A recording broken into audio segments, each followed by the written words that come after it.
Pakalupit mga par. Pagkagaling ko ng Santa Rosa, kinuha ko tong second hand na motor na binili ko. Dito na ako dumaan ngayon sa sa zigzag. Ngayon lang ako nakadaan dito, nagamit ang motor. Tangina, nakakatakot pala pag ando ka sa baba. Nakakatakot pala umakyat.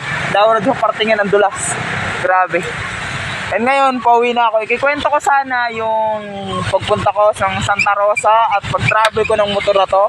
The problem is, wala akong dalang camera at di ako nagdala ng GoPro.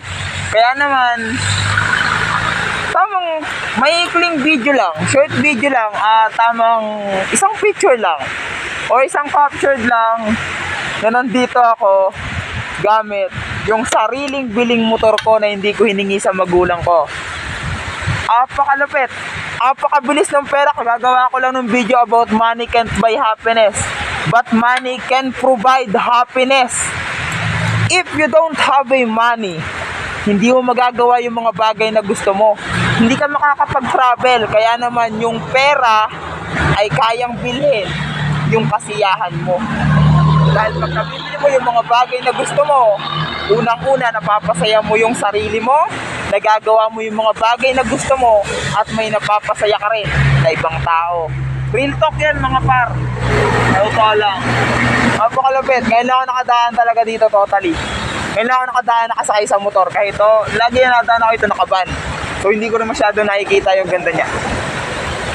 Nainggit nga ako sa iba eh. Kasi kada pupunta sila at lalabas sila punta ng Lucena, dito sila nadaan. Pero par, malupit. Alam niyo yung malupit? Nagawa akong makalayo. Nagawa akong makalayo mga par at wala pa akong tulog niyan. Di pa ako nakatulog kasi nga hindi ako nakatulog sa bus. So, yon. Pagdating ko ng bahay, for sure, matutulog ako. And alam nyo na yung kasunod. 2 araw akong tulog.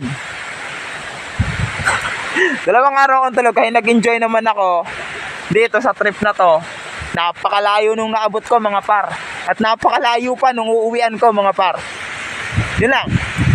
Mga clip lang to kasi wala akong GoPro.